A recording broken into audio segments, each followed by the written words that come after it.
مہر النساء، میں تم سے سخت نفرت کرتا ہوں۔ تم میری زندگی میں شامل وہ بوجھ ہو جسے جلد ہی میں اپنے کندھوں سے اتار کر پھینک دوں گا۔ میں دلہن بن کر سر جھکائے بیٹھی تھی، لیکن سامنے میرا شوہر کھڑا تھا جو مجھ سے اپنی نفرت کا اظہار کر رہا تھا۔ پھر وہ اگلتے ہوئے لہجے میں کہنے لگا، تم نے سوچ بھی کیسے لیا تھا کہ میں تم جیسی بد کردار لڑکی کو اپنی زندگی کا ساتھی بناؤں گا؟ نہ ماموں میرے سامنے ہاتھ جوڑتے اور نہ ہی میں تم سے نکاح کرتا۔ تم سے شادی کرنا صرف میری مجبوری تھی، اور اس کے زہریلے الفاظ سنتی میں خوف سے کانپ رہی تھی۔ تھوڑی ہی دیر بعد وہ کہنے لگا، تم باہر صحن میں سو گی جبکہ میں کمرے میں سوؤں گا۔ میں خاموشی سے اپنا لہنگا سنبھالتی اٹھ کھڑی ہوئی، جانتی تھی کہ میں ایک انچاہے وجود کی طرح شہیر کی زندگی میں شامل ہو گئی ہوں۔ اس نے میرے کمرے سے نکلتے ہی دروازہ کھٹاک سے بند کر لیا تھا۔ میں باہر صحن میں بچھی چارپائی پر بیٹھ گئی۔ صحن میں اکیلی تھی اور میری تنہائی، اور ساتھ ہی وہ درخت جو سالوں پرانا تھا۔ آدھی رات کے 12 بجے میں اس درخت کے نیچے بیٹھی تھی۔ بھلا کوئی پہلی رات کی دلہن کے ساتھ ایسا سلوک کرتا ہے؟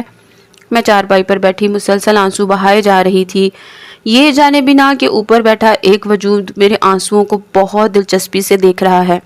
جب بیٹھے بیٹھے تھک گئی تو میں نے چارپائی پر لیٹنا چاہا، لیکن ایک دم ہی جیسے میری جان نکل گئی ہو، کیونکہ میں نے درخت کی گھنی شاخوں میں چھپے ایک کالے سائے کو دیکھا تھا جس کی خوفناک آنکھیں اندھیرے میں خوب چمک رہی تھیں، اور پھر میں اپنی چیخوں پر قابو نہ پا سکی۔ میرا نام مہر النساء ہے۔ میں ایک غریب خاندان سے تعلق رکھتی تھی۔ ماں کے مرنے کے بعد ابا ہی مجھے پال رہے تھے۔ پہلے ہم دونوں باپ بیٹی گاؤں میں رہتے تھے کیونکہ ہمارا گھر گاؤں میں تھا، لیکن اماں کے مرنے کے بعد ان کا گاؤں میں دل ہی نہیں لگتا تھا۔ پھر ایک ایسی مجبوری ہمیں شہر لے آئی جو مجھ پر قیامت بن کر ٹوٹی تھی۔ یوں میری پھپھو جو شہر میں رہتی تھی، ان کے مجبور کرنے پر ابا مجھے لے کر شہر آ گئے اور یہاں پر ایک کمرے کا چھوٹا سا گھر خرید لیا۔ ابا مزدوری کرتے ہیں اور میں گھر پر رہتی تھی۔ پھوپھو کا گھر پاس نہیں تھا۔ شہیر ان کا اکلوتا اور نوجوان بیٹا تھا۔ وہ مجھے ذرا بھی پسند نہیں کرتا تھا۔ جب بھی میں اپنی پھوپھو سے ملنے جاتی تو وہ مجھے دیکھ کر باہر چلا جاتا۔ میں نے انٹر تک تعلیم حاصل کر رکھی تھی۔ میں جانتی تھی کہ پھوپھو کے بیٹے شہیر کی نفرت کی وجہ کیا ہے۔ آج سے کئی سال پہلے جب میں صرف 15 سال کی تھی، میرے ساتھ ایک حادثہ پیش آیا تھا، لیکن اس حادثے کو میری بد کرداری کا رنگ دے دیا گیا۔ میں جب گاؤں میں رہتی تھی تب گاؤں کی وڈیرے نے میری زندگی برباد کرنی چاہی، لیکن میں کسی طرح بچ کر وہاں سے بھاگ نکلی، اور پنچایت والوں نے الزام لگایا کہ میں ایک خراب لڑکی ہوں۔ جان بوجھ کر گاؤں کے وڈیرے کے گھر گئی تھی، جبکہ وڈیرے نے کچھ بھی ایسا نہیں کیا۔ میں اچھی طرح جانتی تھی کہ وہ طاقتور انسان ہے، اس کے پاس دولت بھی ہے، نام بھی ہے، لیکن میں غریب باپ کی بیٹی تھی۔ تبھی انہوں نے فیصلہ کیا کہ یا تو اس کی شادی وڈیرے سے کروا دو یا پھر یہ دونوں باپ بیٹی اس گاؤں سے چلے جائیں۔ یوں ابا نے مجھے ساتھ لیا اور گاؤں ہمیشہ کے لیے چھوڑ دیا۔ اڑتے اڑتے یہ خبر سارے رشتہ داروں کے پاس بھی پہنچ گئی تھی۔ سب لوگوں کا خیال تھا کہ میں کوئی ٹھیک لڑکی نہیں ہوں، تبھی تو اپنے باپ کو بدنامی کے گڑھے میں نے پھینک دیا تھا۔ کبھی کبھار میں پھپھو کا کام کاج کرنے گھر آ جاتی۔ ایسے میں پھپھو دبے دبے لفظوں میں مجھے کہتی کہ شہیر کے سامنے نہ آیا کرو، وہ تمہارے یہاں آنے پر اعتراض کرتا ہے۔ ان کی بات پر میں خاموش ہو گئی اور آنا جانا چھوڑ دیا۔ لیکن کچھ دنوں بعد پھر پھپھو بیمار رہنے لگی۔ میں ان کی خدمت کرنا چاہتی تھی، لیکن شہیر کی وجہ سے میں اس گھر میں نہیں آتی۔ ایسے میں تھوڑے دن ہسپتال رہنے کے بعد آخرکار وہ یہ دنیا چھوڑ کر ہی چلی گئیں۔ شہیر شروع سے ہی ہم دونوں باپ بیٹی کو پسند نہیں کرتا تھا۔ شاید ہم نے یہاں آ کر غلطی کی۔ ہم نے اگر گاؤں والا گھر چھوڑنا ہی تھا تو ہم کسی دوسرے شہر میں گھر لے لیتے، لیکن یہاں آ کر ہم نے بہت بڑی غلطی کی تھی۔ پھر ابا بیمار رہنے لگے۔ میں اب بھی اسکول پڑھانے جاتی تھی۔ کبھی کبھار آتے جاتے شہیر کی نظر مجھ پر پڑتی تو وہ نفرت سے منہ پھیر لیتا، لیکن اب ابا کی حالت ٹھیک نہیں تھی۔ پھر ایک رات مجھ پر قیامت ٹوٹ پڑی جب ان کی حالت بہت زیادہ خراب ہو گئی۔ میں رات کو دوپٹہ اوڑھ کر بھاگی آئی۔ شہیر کی منتیں کرنے لگی کہ وہ کسی طرح ابا کو ہسپتال لے جائے۔ نہ جانے اس کے دل میں کون سی نیکی آ گئی تھی کہ وہ فوراً ابا کو ہسپتال لے کر بھاگا، لیکن جب تک ابا کی طبیعت کچھ زیادہ ہی خراب ہو گئی تھی، تبھی اس نے شہیر کے سامنے ہاتھ جوڑے اور کہنے لگے، میری بیٹی سے نکاح کر لو ورنہ یہ اس بھری دنیا میں اکیلی رہ جائے گی۔ یوں سب کے کہنے پر شہیر نے مجھ سے نکاح کر لیا۔ کچھ دنوں بعد ابا کا انتقال ہو گیا اور میں رخصت ہو کر اس کے گھر آ گئی۔ اب میں اس گھر میں بالکل تنہا تھی۔ رشتے میں وہ میرا کزن تھا، لیکن اس نے آج مجھ سے بدترین نفرت کا اظہار کیا تھا۔ اس کا کہنا تھا کہ میں ایک بد کردار لڑکی ہوں جو اپنی عزت بھی نہ سنبھال سکی۔ ایسی لٹی پھٹی لڑکی کے لیے میرے دل میں کوئی عزت نہیں۔ اس کی باتیں سن کر میں پھوٹ پھوٹ کر رو رہی تھی جب مجھے پھوپھو کے صحن میں موجود درخت کے اوپر ایک کالا سایہ دکھائی دیا تھا۔ وہ بہت خوفناک تھا۔ میرے چیخنے پر شہیر اٹھ کر کمرے سے باہر آیا تھا۔ یہ کیا ڈرامے بازی ہے؟ اور غصے سے مجھے کہنے لگا۔ میں گھبرا کر کہنے لگی، وہ مجھے ڈر لگ رہا ہے، ایسا لگتا ہے جیسے اس درخت پر کوئی بیٹھا ہوا ہے۔ اس نے غصے سے گھور کر مجھے دیکھا تھا، پھر سر جھٹکتا ہوا واپس کمرے میں چلا گیا۔ اب میں گھر میں اکیلی رہنے لگی تھی۔ شہیر کئی رات گھر ہی نہ آتا۔ پوری رات میں اکیلی رہتی، اس درخت کے نیچے بیٹھ کر روتی رہتی تھی۔ ابھی تک اس نے مجھے یہ بھی نہ کہا تھا کہ میں آ کر کمرے میں سوؤں، بلکہ میرا بستر اس درخت کے نیچے ہی تھا۔ ایسے لگ رہا تھا جیسے یہ درخت بھی ہی میرا مسکن ہے۔ لیکن جیسے ہی رات کے 12 بجتے تو اچانک مجھے اس کے اوپر ایک سایہ سا نظر آتا۔ میں بہت ڈرتی، دل چاہتا کہ چیخ کر شہیر کو اپنے پاس بلا لوں، لیکن اس سے بھی ڈر لگتا تھا کیونکہ وہ مجھ سے بہت نفرت کرتا تھا۔ سنا تھا وہ کسی اور لڑکی سے محبت کرتا تھا جس نے اسے دھوکہ دے دیا تھا۔ تب سے اس کا مزاج ایسا ہو گیا تھا۔ تبھی ایک دن ساتھ والی پڑوسن چلی آئی۔ وہ پھوپھو کی بہت اچھی سہیلی تھی۔ مجھے دیکھ کر کہنے لگی، تمہارا شوہر تو پوری رات گھر نہیں آتا، کیسے اس گھر میں اکیلی رہتی ہو؟ زبیدہ تو بہت ڈرتی تھی کہ اس گھر میں کوئی اثر ہو گیا ہے۔ کیسا اثر؟ میں حیرت سے اس عورت سے کہنے لگی، ارے تمہیں نہیں پتا کہ یہ درخت بہت پرانا ہے۔ جب بھی اسے کوئی کٹوانے کا ارادہ کرتا ہے تو اس میں سے عجیب و غریب رونے کی آواز آتی ہے، اسی لیے بس ہم آس پاس کے لوگ بھی اس کی وجہ سے بہت ڈرتے ہیں۔ کیا شہیر نے تمہیں نہیں بتایا اس بارے میں؟ میں نے سر جھکا لیا تھا۔ میں انہیں کیسے بتاتی کہ شہیر تو مجھ سے بات کرنا بھی پسند نہیں کرتا، وہ مجھ سے سخت نفرت کرتا ہے۔ شاید زیادہ دن تک مجھے اپنی زندگی میں بھی برداشت نہ کرے، لیکن اب میں اس کے نیچے سونے سے احتیاط کرنے لگی تھی، اس لیے برآمدے میں چارپائی ڈال کر وہاں لیٹ جاتی۔ وہ مجھے کمرے میں قدم بھی رکھنے نہیں دیتا تھا، اور پھر یہاں ایک ہی تو کمرہ تھا۔ اس دن بھی میں ہاتھ سے کپڑے دھو رہی تھی۔ کپڑے اوپر سکھانے گئی جب ٹھنڈی ہوا کے جھونکے محسوس ہوئے۔ میں یوں ہی چھت کی منڈیر سے نیچے جھانک کر دیکھنے لگی تو اچانک سامنے کھڑے لڑکے پر نظر پڑی۔ وہ مجھے دیکھ کر مسکرا رہا تھا۔ میں فوراً ہی پیچھے ہو گئی، ڈر کر نیچے آئی تھی۔ اگر شہیر دیکھ لیتا تو شاید ابھی میرا خون کر دیتا۔ وہ پہلے ہی مجھے بد کردار کہتا تھا۔ آئندہ میں نے چھت پر جانے سے احتیاط کر لی، بلکہ سوچا کہ اب نیچے ہی کپڑے سکھا دیا کروں گی۔ میرے کپڑے بھی بہت پرانے ہو گئے تھے۔ میں نے ہمیشہ غربت میں زندگی بسر کی تھی۔ پہنے ہوئے کپڑے بالکل ایک دم گھس گئے تھے۔ جگہ سے پیوند لگے ہوئے کپڑے، دل میں خیال آتا ہے کہ کاش شہیر میرے لیے 2 کپڑوں کا جوڑا ہی لے آئے جن سے میں اپنے تن کو ڈھک لوں۔ ان پیوند کو چھپانے کے لیے میں اپنی چادر کو اچھی طرح اوڑھ کر رکھتی تھی کہ کہیں کوئی میرا جسم نہ دیکھ لے۔ پھر ایک دن کام کاج کر کے فارغ ہوئی تھی جب دروازے پر ہلکی سی دستک ہوئی۔ میں نے اندر سے ہی آواز لگائی تھی، کون ہے؟ تبھی باہر سے آواز آئی، یہ آپ کے لیے کپڑے ہیں۔ میں حیران رہ گئی، کیا شہیر نے میرے دل کی آواز سن لی تھی جو اس نے میرے لیے آج کپڑے بھجوائے تھے؟ پھر خوشی سے کانپتی ہوئی آواز میں اس سے کہنے لگی، کس نے بھیجے ہیں یہ کپڑے؟ تو وہ کہنے لگا، شہیر بھائی نے بھیجے ہیں۔ یہ کہنے کے ساتھ ہی اس نے کپڑے میرے ہاتھوں میں تھما دیے، جسے لے کر میں اندر آ گئی۔ کپڑے بے حد خوبصورت تھے اور رنگ بھی بہت اچھا۔ میں خوشی سے پاگل ہو گئی تھی۔ مجھے یقین نہیں آ رہا تھا کہ میری دعائیں رنگ لا رہی ہیں۔ ایسے لگ رہا تھا جیسے شہیر کا رویہ میرے ساتھ بدل رہا ہے۔ دوسرے دن ہی میں نے وہ سوٹ پہن لیا۔ دل میں خیال آیا کہ میں اس کا شکریہ ادا کرتی ہوں جو مجھ سے بات بھی نہیں کرتا۔ تبھی اس کے سامنے جا کر کھڑی ہو گئی۔ اس نے حقارت سے مجھے دیکھا، پھر کہنے لگا، کیوں کھڑی ہو یہاں؟ میرے سر پر سوار ہو کر۔ تو میں ہاتھ مسلتی ہوئی کہنے لگی، وہ میں آپ کا شکریہ ادا کرنا چاہتی ہوں۔ کل آپ نے میرے لیے کپڑے بھجوائے۔ کیا؟ وہ غصے سے اٹھ کھڑا ہوا۔ تمہارا دماغ تو ٹھیک ہے، میں نے تمہارے لیے کوئی کپڑے نہیں بھجوائے۔ کہاں ہیں وہ کپڑے؟ وہ ادھر ادھر دیکھتے ہوئے غصے سے کہنے لگا۔ تبھی میں نے ڈرتے اسے کہا کہ جو میں نے سوٹ پہنا ہوا ہے یہی تو تم نے کسی کے ہاتھ بھجوایا تھا۔ اب اس کی آنکھوں سے گویا شعلے نکل رہے تھے۔ وہ نفرت سے مجھے دیکھتے ہوئے کہنے لگا، تو گویا یہاں بھی تم نے یارانے چلانے شروع کر دیے۔ دیکھو تمہارے گاؤں میں یہ سب چلتا ہے لیکن یہاں نہیں۔ آئندہ اگر تم نے کسی سے کوئی چیز لی تو مجھ سے برا کوئی بھی نہیں ہوگا۔ اب میری آنکھیں آنسو بہا رہی تھی اور میں خوف سے یہ سوچ رہی تھی کہ اگر شہیر نے یہ کپڑے نہیں بھجوائے تو پھر کس نے یہ کپڑے بھیجے ہیں؟ کہیں اسی نوجوان نے تو نہیں جو مجھے باہر گلی میں کھڑا ہو کر اتنے غور سے دیکھ رہا تھا؟ اب خوف کی ایک لہر میرے وجود میں دوڑ گئی اور آئندہ میں کسی کو کوئی چیز لینے سے احتیاط کرنے لگی، لیکن دوسرے دن میرے لیے قیامت خیز ثابت ہوا۔ جب شہیر کے ساتھ ایک لڑکی اندر آئی تھی۔ وہ لڑکی بہت خوبصورت اور ماڈرن لگ رہی تھی، کونے میں بیٹھی بالکل ماسی کی طرح دکھائی دے رہی تھی، جیسے اس گھر کی نوکرانی ہوں۔ تبھی وہ شہیر سے کہنے لگی، تو یہ تمہاری وہ نام نہاد بیوی جسے جلد تم طلاق دینے والے ہو؟ اس کی اس بات نے میرے وجود میں سنسنی دوڑا دی تھی۔ میں بے بسی کی حالت میں شہیر کو دیکھنے لگی۔ تبھی اس نے اس کا ہاتھ تھاما اور کہنے لگا، آؤ تم کمرے میں چلو، چھوڑ دو اسے۔ وہ کمرے میں اسے بٹھا کر میرے پاس آیا اور کہنے لگا، جلدی سے کھانا بنانے کی تیاری کرو، نظر نہیں آتا مہمان آئے ہیں، اور چائے بھی اچھی سی بنا کر کمرے میں بھیجو۔ وہ مجھے میری اوقات بتا رہا تھا۔ پھر تھوڑی دیر بعد ایک بچہ آیا اور سامان دے کر چلا گیا۔ آج اس لڑکی کے لیے شہیر نے بریانی اور نہ جانے کیا کیا چیزیں بنوائی تھیں۔ میں نے سارا اہتمام کیا اور ٹیبل پر سارا کھانا سجا دیا۔ میں کونے میں کھڑی رہی، لیکن اس نے مجھے کھانے کے لیے بلایا بھی نہیں۔ دونوں مزے لے کر کھانا کھاتے رہے۔ شہیر اس کے ساتھ بہت خوش لگ رہا تھا۔ میری آنکھوں میں گہری اداسی تھی۔ میں سمجھ گئی کہ آج کے بعد میری قسمت کبھی نہیں بدلے گی۔ اب جلد ہی وہ مجھے چھوڑ دے گا، اس لیے مجھے اپنا کوئی بندوبست کرنا چاہیے۔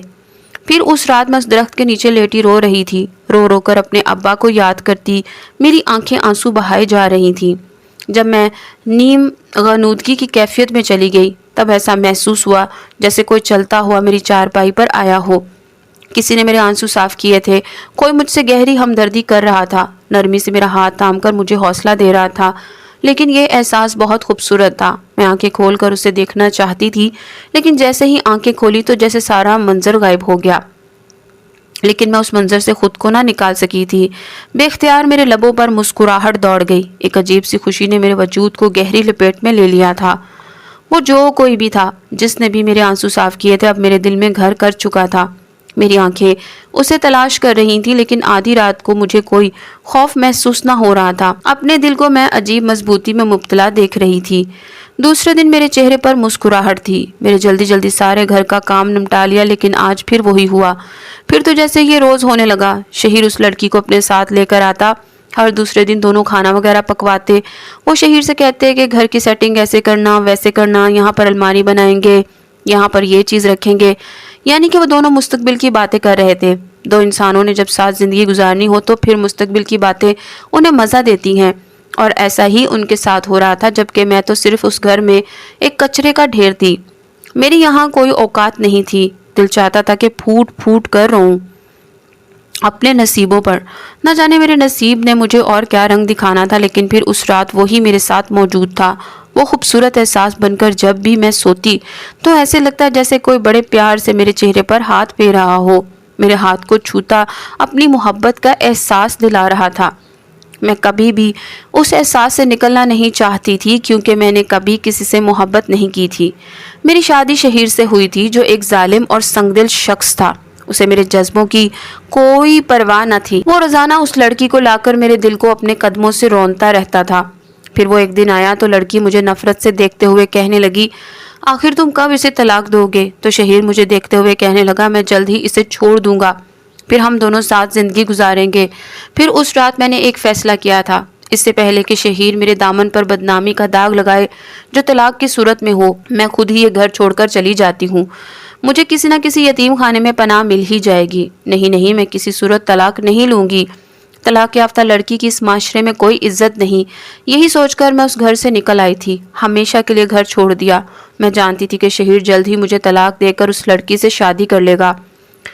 میں راستے میں روتی ہوئی جا رہی تھی، جب پاس سے گزرنے والے شخص سے پوچھا، بھائی صاحب یہاں قریب میں کوئی یتیم خانہ وغیرہ ہے، شیلٹر ہوم، جو مسکین عورتوں کو پناہ دے سکے، جن کا اس دنیا میں کوئی بھی نہیں ہوتا؟ اس آدمی نے بڑے غور سے میرے وجود کو دیکھا، پھر کہنے لگا، کیا تم اکیلی ہو؟ تمہارا اس دنیا میں کوئی بھی نہیں ہے؟ میں نے نفی میں سر ہلایا تو کہنے لگا، ٹھیک ہے، یہاں سے تھوڑی دور ایک یتیم خانہ ہے، میں تمہیں وہاں لے کر چلتا ہوں۔ اب میں اس کے پیچھے پیچھے جا رہی تھی، بار بار آنکھوں سے آنسو صاف کرتی۔ آج میرا دل بہت زیادہ غم سے لبریز تھا۔ تبھی اس نے گھر کے سامنے مجھے روکا اور کہنے لگا، دیکھو یہ بھی ایک یتیم خانہ ہے، یہاں پر عورتیں رہتی ہیں، چلو آؤ میرے ساتھ، میں تمہیں اندر لے کر چلتا ہوں۔ لیکن میں اس گھر کو دیکھ کر خوفزدہ ہو گئی، کیونکہ کہیں سے بھی ایک یتیم خانہ نظر نہیں آ رہا تھا، بلکہ اس کا اپنا گھر لگ رہا تھا۔ چھوٹا سا تو گھر تھا، بالکل ویران سی جگہ پر، لیکن میں نے اس گھر کے اندر جانے سے انکار کر دیا، کیونکہ مجھے اس کی آنکھوں میں عجیب سی وحشت نظر آئی تھی، جیسے وہ مجھ سے فائدہ اٹھانا چاہتا ہو۔ شاید وہ بھی سمجھ گیا کہ میں اس کے بارے میں جان گئی ہوں کہ یہ کس کماش کا انسان ہے۔